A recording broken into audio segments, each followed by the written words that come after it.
네, 변행키 쇼크 후에 계속해서 시장이 하락세를 이어가고 있습니다. 3거래일 연속적으로 깊은 하락세를 보이고 있기 때문에 과연 언제쯤 살아날 수 있을지 궁금하실 텐데요. 가장 먼저 종목 스나이퍼 통해서 시장 전략 알아보도록 하겠습니다. 포스원의 하창봉 팀장과 함께하도록 하죠. 어서 오세요. 네, 안녕하십니까. 네. 자, 오늘 외국인 전체 대부분의 업종에서 매도세를 기록했습니다. 하지만 그 속에서도 철강주 그리고 음식료 업종에서는 소폭 조금의 매수세를 기록했는데요. 종목들 확인해 보도록 할까요? 네, 말씀하신 대로 시장이 브레이크 없이 계속 내려가다 보니까 사실 외국인이 사는 종목이 뭐가 있을까 찾기도 귀찮을 정도로 시장이 상당히 안 좋은 장이다. 그런 말씀 드리겠고요. 오늘 그래도 그나마 외국인이 말씀하신 대로 철강 업종에 대해서는 조금 매수가 들어왔지 않나 보겠습니다. 그래서 외국인이 매수한 5종목을 좀 살펴드리면요. 역시나 철강주는 한 주 있습니다. 현대제철, CJ헬로비전, 이지바이오, 나노스, 키스트가 있는 것 같습니다. 이지바이오 같은 경우는 최근에 유상증자 이슈도 있었죠. 오늘 보니까 연기금 23만 주를 매도했는데 그것을 그대로 그냥 외국인이 받아준 수준이지 않나 그렇게 봐드리겠고요.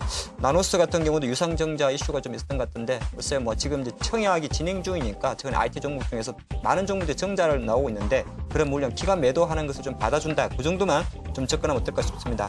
현대제철 같은 경우는 글쎄요 오늘 철강주가 조금 외국인 매수를 좀 선보였다는 것이 좀 특징이다 그런 말씀 드리겠고 이 와중에 한 종목만 살펴보겠습니다. 그 종목은 CJ헬로비전입니다.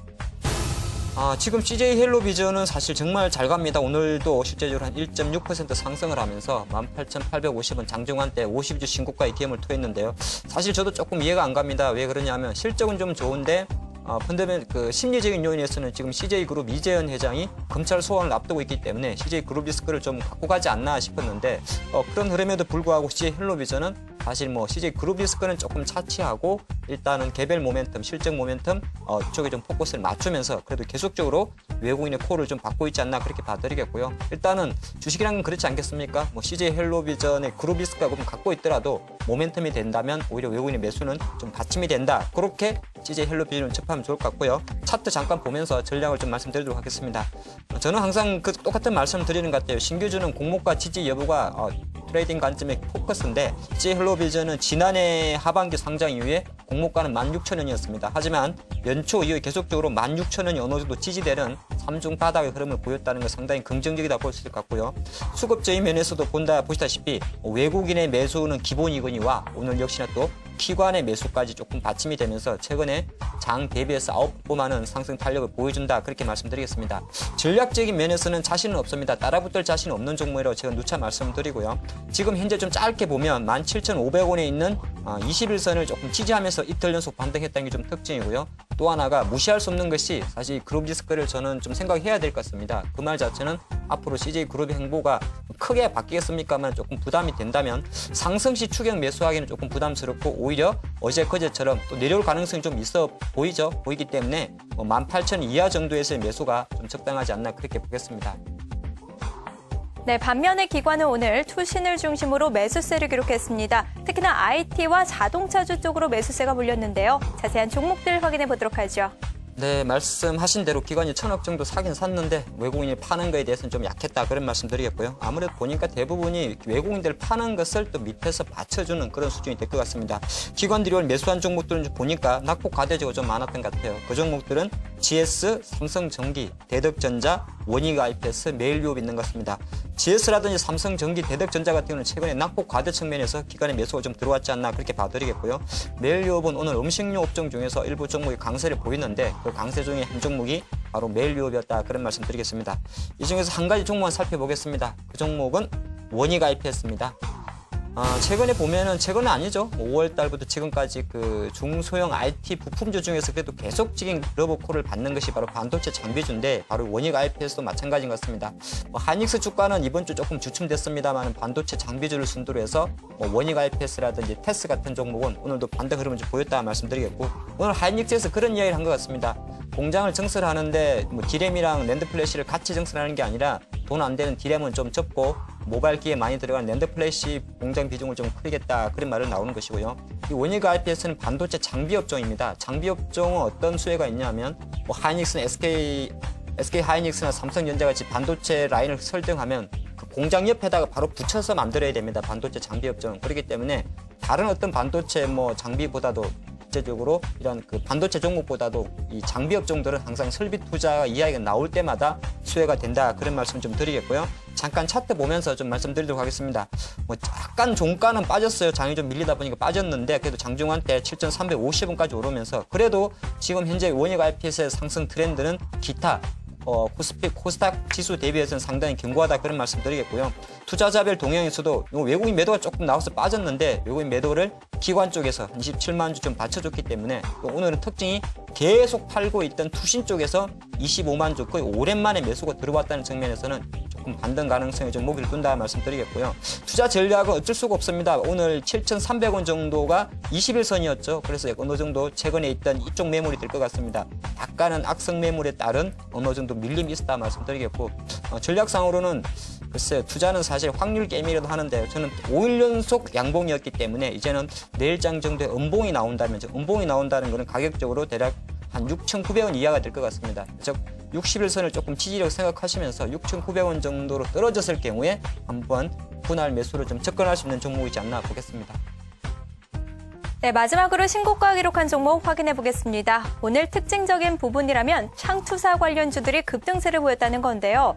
벤처 활성화 기대감 때문이었습니다. 자세한 종목들 바로 알아보도록 할게요. 네, 말씀하신 대로 제가 지난주부터 계속적으로 52주 신고가가 아닌 6월 신고가 종목에서만 종목을 선별하는데 종목이 별로 없어요. 그래서 조금 오른 종목이 별로 없지만은 5개 정도 종목만 선정해봤습니다. 그 종목은 상신브레이크, 삼화전기, 대성창투, ICD, 대형 포장이 있는 것 같습니다. 삼화전기라든지 상신브레이크는 최근에 계속적인 상승 흐름을 좀 보여줬다 말씀드리겠고요. 대형 포장은 좀 동전주였습니다. 근데 오늘 1,040원을 올라오면서 집회주로 바뀌었다 그런 말씀 좀 드리겠고요. 한 종목만 살펴보겠습니다. 그 종목은 ICD입니다. ICD 대표적인 이 종목은 시각 플라즈마 시각 장비라 그러는데요. OLED 장비주라 말씀을 좀 드리겠습니다. 고밀도 플라즈마 시각 장비라 그러는데 사실 시각이라는 게 좀 자르는 거 아니겠습니까? 주로 삼성 디스플레이로 납품하는 대표적인 OLED 관련주인데 시장의 트렌드가 OLED 관련주에 대해서는 계속 긍정적인 뷰를 가져가기 때문에 오늘 약간 오고장이 밀려서 전일 대비해서 5% 하락 출발했습니다만은 최근에 지그재그 상승을 좀 보여줬다 말씀드리겠고요. 잠깐 차트 보면 확실히 이 종목은 투자할 때 제가 보니까 역발상이 필요한 종목입니다. 지난해부터 거의 이렇게 올라가는 산력들은 좀 저항이 많다는 건데요. 상승과 진폭이 좀 깊은 종목이죠. 그러면서 힘들게 올라왔기 때문에 철저하게 양봉시 추격보다는 확실하게 오늘처럼 빠졌을 때 공략할 종목이지 않나 보겠고요. 이 종목이 공모가 34,000이 되게 비싼 종목이었습니다. 그래서 낙폭 과대 측면은 맞고 바닥권에서 반등하는데 바닥권 반등 측면에서 상승 탄력이 주춤하다는 거는 우리 매수 공략하실 때는 지금 보니까 14,500원 라인이 어느 정도 지지 라인이 될 것 같습니다. 즉 기술주로 봤을 때 14,500원 이하에 있는 61선을 중심으로 해서 약간 접근할 수 있는 종목이지 않나 그렇게 보겠습니다. 네, 이어서 이슈 스나이퍼 시작하겠습니다. 계속해서 미국의 출구 전략 우려감으로 외국인의 자금이 우리 시장에서 이탈될 것으로 예상이 되고 있습니다. 때문에 수급을 중심으로 전략을 다시 세워봐야 될 것 같은데요. 특히나 외국인의 비중이 낮고 실적이 기대되는 쪽으로 보자라는 보고서가 나와서 눈길을 끌고 있습니다. 자세한 내용들 확인해 보도록 하죠. BS투자증권은 미국의 출구 전략에 따른 외국인의 수급 악화를 경계해야 한다고 분석했습니다. 홍순표 BS투자증권 연구원은 미국 양적 완화 축소 우려감에 따른 외환시장 변동성의 확대로 외국인의 순매도 지속 가능성을 경계해야 한다며 단기적으로 외국인 지분율이 최저 수준이고 실적 전망 개선 센터와 종목을 주목하라고 말했습니다.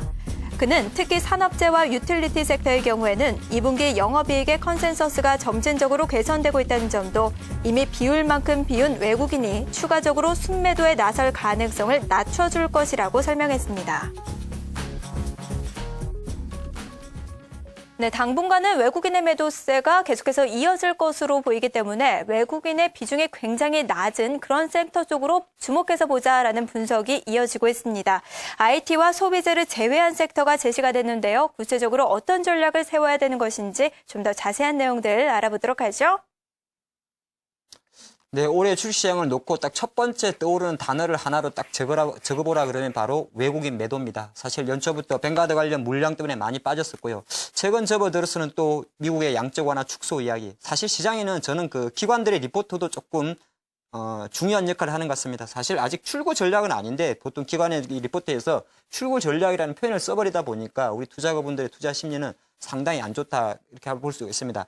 양적 완화 축소와 출구 전략은 엄연히 다르다는 것을 제가 좀 미리 말씀드리겠고요. 물론 그것이 확대됐을 때는 출구 전략인데 그만큼 지금 기관들의 리포트 자체가 출구 전략이라는 단어를 쉽게 쓰는 것 자체는 그만큼 주시장 자체 흐름 자체가 안 좋다 그렇게 말씀드리겠고요. 사실 이 섹터별로 안 본다 그래도 지금 삼성전자에 대한 외국인 지분율은 사실 2010년도 초반 이후 48% 초반으로 톡 떨어졌습니다. 항상 최근 3년 동안에 50% 내외를 넘나들다가 최근 48% 초반까지 떨어졌다는 것은 그만큼 외국인의 매도가 얼마나 심각하다 그렇게 좀 볼 수 있을 것 같고요. 리포트 내용을 좀 분석해봤더니 역시나 IT라든지 건강관리, 경기 소비재를 제외한 다른 여타 섹터도 지분이 같이 빠졌다 그런 내용이 좀 나오고 있습니다. 그러다 보니까 어느 정도 섹터별로 IT 섹터 감소하는 건 기본이거니와 기타 필수 소비재라든지 산업재 그리고 유틸리티 같은 섹터도 외국인의 매도세가 좀 강했기 때문에 오히려 거꾸로 봤을 때 이 리포트의 내용 자체는 실제적으로 더 이상 팔 게 없다면 나중에 올라올 때 이 섹터가 올라오지 않을까 그렇게 조금 정리한 리포트다 그런 말씀 드리겠고요. 제가 생각할 때는 실제적으로 어떻게 변화해야 될지는 좀 지켜봐야겠습니다만은 외국인이 꽃간을 피우면 피우는 이유가 있지 않겠습니까? 그러니까 쉽게 말해서 2004년도하고 지금 2013년도를 상대 비교했을 때 9년을 상대 비교했을 때 그때 어떤 섹터 예를 들어서 유틸리티면 유틸리티 조금 더 쉽게 말씀드려서 철강이면 철강, 즉 10년 전 철강과 지금의 철강은 다르다는 거죠. 그래서 저는 실제적으로 단순하게 지분율만으로 어느 정도 지분율이 바닥이니까 이 종목이 이제 올라올 거야 이렇게 접근한 건 좀 문제가 있을 것 같고요. 만약에 수급으로 접근한다면 그 섹터에 대해서 외국인의 매도가 진정되고 또 거꾸로 오히려 진정되는 수준에서 기관의 매수까지 들어오는 섹터는 좀 가망이 있다 그런 말씀 좀 드리겠습니다. 그리고 최근에 2013년도 외국인의 수급 동향을 좀 체크를 해봤는데요.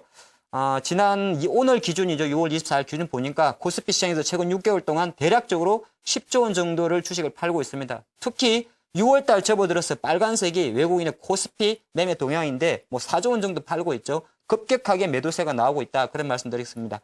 그 전까지는 뱅가드발 우려라 말씀드렸는데 사실 6월 접어들어서는 그거 엔더 시장의 글로벌 조정기에 많이 좀 파묻혔지 않나 보겠고요. 선물 시장까지 6만 계약을 밑으로 팔고 있으니 참 6만 계약이면 주식으로 환산하면 대략적으로 글쎄요 한 7조 원 정도가 되겠네요. 그만큼 외국인의 매도 배팅은 좀 강하다 그런 말씀 좀 드리겠습니다. 이걸 가지고 조금 결론을 좀 내볼까 하는데요. 실제적으로 외국인 최근에 매도 수급을 보면 뱅가드발 수급 앞판 이제 너무 식상한 멘트가 될 것 같고 가장 중요한 거는 미국의 저도 같이 표현을 썼어요. 출구 전략 우려라든지 원달러 오늘 원달러가 1160원까지 올랐죠. 환율 변동성 때문에 셀 코리아가 나오고 있는 것이고 실제적으로 이게 먼저 지수를 내렸습니다. IT나 경기 소비자. 하지만 실제적으로 이 외국계 리포트의 핵심은 통신 서비스 소재 산업재가 어느 정도 매도세가 클라이막스를 가지 않겠느냐 그렇게 하면서 대략적으로 23개 정도의 종목을 좀 정리를 한 것 같습니다. 종목 좀 봐드리면 이마트라든지 GS건설, 한국타이어, 한전, LG전자 같은 종목이 있는데요. 사실 저는 이 내용은 좀 참조 차원에서 좀 말씀을 드렸고요. 결과론적으로 좀 구체적으로 종목을 언급하기는 좀 문제가 있습니다만은 제가 판단하는 만약에 외국인 매도세가 진정된다면 어떤 섹터를 살까? 지분율이 많이 내려갔던 예를 들어서 포스코라든지 LG화학을 살까? 글쎄요, 제 생각은 조금 다른데요. 저희 생각은 바로 똑같습니다. 차라리 만약에 외국인 전체 매도 수급이 진정이 되고 반등을 한다면 그때도 역시나 오히려 시장이 최근에 주도주였던 IT나 경기 소비재 쪽에서 조금 답을 좀 찾을 수 있는 해답을 보면서 그 섹터를 좀 접근하는 것이 어떨까 싶습니다. 네, 외국인의 매도세가 모두 진정이 된다면 오히려 IT와 그리고 소비재 쪽으로 주목해 볼 수 있을 것이다라는 분석이었고요. 결과적으로는 외국인 매도가 진정되고 기관의 매수가 들어오는 종목 쪽으로 바라보는 것이 좋을 것이다라는 의견이었습니다. 참고하시면서 현재 시장 대응하시는 게 좋을 것 같네요. 지금까지 이슈 스나이퍼였습니다. 네, 올장 한마디는 저의 간절한 바람입니다. 시장은 윈도우 드레싱을 기대한다. 사실 오늘 장중에 보니까 많은 정보지 쪽에서 오늘은 연기금이 얼마 정도 들을 것이다 이야기하고 있습니다만은 역시나 오후 2시 넘어서 오히려 매도세가 나오면서 종합주가지수는 사실 약간 투매 성격이 좀 느껴졌습니다. 2시 후에 빠진 걸 보니까 어느 정도 약간 투매성. 이 투매가 나왔을 때는 항상 우리가 좀 반등도 기대하는데 좀 지켜봐야겠습니다만은 실제로 오늘 거의 11개월 만에 1,800포인트를 내주는 수모를 당했다. 그런 말씀 좀 드리겠고요. 일단은 제가 생각하는 이 글로벌 해외 증시 흐름을 좀 보니까 미국 증시는 별로 신경을 좀 안 쓰긴 안 씁니다. 하지만 중요한 건 중국 증시죠. 지금 이 자료를 뽑을 때는 상해포 증시가 2,000선이었는데 조금 전에 확인해 보니까 실제로 1960선까지 밀리면서 한 4.6% 급락을 하고 있다. 오늘 일본 증시까지 같이 빠졌기 때문에 과연 우리나라만의 우리나라만의 수급 문제를 좀 보기에는 이머징 시장에 대한 외국인 셀 아시아가 좀 크지 않나 그렇게 좀 분석을 해보겠고요. 가장 중요한 거는 기타 주식과 상반되는 기타 지표의 흐름이 좋지가 않습니다. 항상 우리는 주식을 보실 때 주식 외부에 있는 금리와 환율을 보셔야 되는데 계속적으로 채권 매도 때문에 국고채 3년 금리는 올라가고 있고요. 역시나 제가 오늘 가장 주목했던 분야는 바로 환율이었는데 종가 기준으로 아까 외환시장에서 1,160원까지 올라가는 상당히 안 좋은 흐름. 엔화까지도 98엔까지 다시 올라가 버린다는 건 그것은 그만큼 아시아 통화의 약세가 계속 부담이 되면서 한국이라든지 일본 증시에 대한 셀이 좀 나올 수 있다 그런 말씀 드리겠고, 이렇게 시장에 비관론이 많다 보니까 역시나 시장 어떤 투자 참여하시는 분들은 오늘 반등이 올 수 있지 않을까 보는데 오늘 그 중에 섹터 하나가 철강이었던 것 같습니다. 사실 저는 그 중국 증시가 빠지는 걸 보고 철강주는 어렵지 않겠느냐 이런 생각을 했는데 오늘 또 외국인이 유독 유일하게 매수한 섹터가 철강이었다. 과연 이것이 어떤 트릭인지 아니면 장기적 저점 매수인지는 조금 지켜봐야겠다 그런 말씀 드리겠고요. 5장에는 좀 종목이 밀렸습니다만 제가 오늘 하루 종일 장을 쫙 보니까 실제적으로 일부 개별 종목들은 좀 꿈틀댔던 것 같습니다. 근데 그 중에서 오늘 코스피에서는 개별 음식료라든지 의약 섹터죠. 투신들이 좀 매수한 섹터죠. 우리가 윈도우 드레싱을 기대할 때는 두 군데 투자 추천을 주목하는데 하나가 투신이고 하나가 연기금이었습니다. 근데 오늘 투신이 매수한 섹터는 음식료라든지 의약 다 올라간 건 아닙니다. 하이트 진로, 오리온, 빙그레 같은 종목 그리고 의약품에서는 대웅제약, 종근당 같은 종목이 올랐는데 많지는 않습니다만은 약간은 시장에서 어느 정도 1,800선까지 밀리다 보니까 우후 쭉순 올라가기보다는 일부 투신이나 연기금이 들어오는 종목에서 좀 매수세가 있더라. 이 흐름 자체는 향후 내일장을 볼 때도 특히나 기관들이 매수하는 종목, 업종도 보이지만은 그중에서 강한 업종에는 좀 관심을 가져야 된다. 그런 말씀 드리겠고요. 자, 이제 내일장에 대한 그 한 마디면서 고민이 될 것 같습니다. 5장 흐름은 충분히 매수 공백이 없는 상태에서 폭 빠졌다 생각을 합니다. 아직 생각하고요. 이미 지수는 1,800포인트까지 떨어졌습니다. 그래서 내일장에 갭 하락이 올 수도 있고 갭 상승이 올 수도 있는 게 장입니다. 중요한 것은 매수 공백이 시장이 혼돈, 약간은 케이오스에 들어간다는 거죠. 매수 공백이 발생하는 종목들은 상승 탄력이 훨씬 좋아질 수 있습니다. 즉, 이 말이 조금 어려울 수는 있습니다만은 내일부터는 장이 시장보다는 오히려 조금 더 오늘보다 더 활발한 개별 장세가 좀 나올 수 있지 않나 그렇게도 보겠습니다.